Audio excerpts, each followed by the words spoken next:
आज मी chicken crispy बनवतो. रेस्टॉरंटवाली इतकी यम्मी, टेस्टी, मजेदार लागते खायला. एकदा नक्की ट्राय करून बघा. ईझी रेसिपी कॅप्शनमध्ये ॲड करतो. सुरुवातीला ना काश्मीरी मिरचीला गरम पाण्यामध्ये भिजत ठेवायची आहे. त्यानंतर हे बोनलेस चिकन जे चेस्टवालं आहे ते गेलं ब्रेस्टवालं ते घेतलं. त्यांना आता आपण मस्त कट करून घेतो. अशा प्रकारे कट करायचं सिम्पलमध्ये किंवा शॉपवाल्याकडून कट करून घ्या.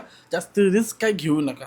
ठीक आहे. त्याच्यानंतर मित्रांनो आपल्याला त्यांना कोट करायचं आहे, कोटिंग करायचं आहे. त्यासाठी ना नॉर्मल अद्रक लसूण मिरचीची पेस्ट, थोडासा ब्लॅक पेपर पावडर, चवीनुसार मीठ, थोडंसं ब्लॅक सोया सॉस, थोडंसं विनेगर टाकून मस्त मी मॅरिनेट करून ठेवतो. मॅरिनेशन हे 30-40 मिनिटाचं असावं.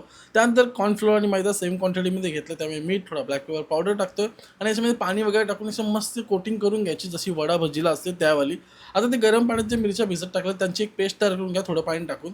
आपल्याला आता कोटिंगवाली चिकनला फ्राय करायचं, डीप फ्राय. आपल्याला 2 वेळा फ्राय करायचं आहेत. पहिल्यांदा आपण फ्राय करून साईडला ठेवणार आहोत. त्याच्यानंतर आपल्याला ती शेजवान चटणीसारखी आपण मिरचीची पेस्ट केली आहे, तिला फ्राय करायची, थोडीशी शिजवून घ्यायची आणि नंतर आपल्याला शिजून झालं तिला साईडला ठेवा. चिकनला डबल फ्राय क्रिस्पी करून घ्या आणि फायनल स्टेजवर जाऊया. आता आपण काय कढईमध्ये तेल टाकायचं, चॉप केली मिरची, अद्रक, लसूण एकदम बारीक चिरलेलं टाकायचे. ज्यामध्ये शिमला मिरची टाकणार, थोडंसं स्प्रिंग ऑनियन टाकणार व्हाईटवाला आणि सगळं शिजून झाल्यानंतर त्याच्यामध्ये थोडं पाणी टाकायचं आहे. मग थोडंसं विनेगर, थोडंसं डार्क सोया सॉस, थोडंसं मीठ आणि हे सगळं टाकून ती शेजवान चटणी टाकायची जी आपण बनवलेली सिम्पलवाली. ती टाकल्यानंतर तिला शिजवून घ्या. कॉर्नफ्लोअरचं थोडं पाणी टाका, घट्ट करा ग्रेव्हीला आणि देन याच्यामध्ये ॲड करा क्रिस्पी चिकन, स्प्रिंग ऑनियन्स आणि मिक्स आणि देन सर्व्ह करा. थोडी रेसिपी फास्ट सांगितली पण डिटेल कॅप्शनमध्ये ॲड केले, नक्की चेक करा.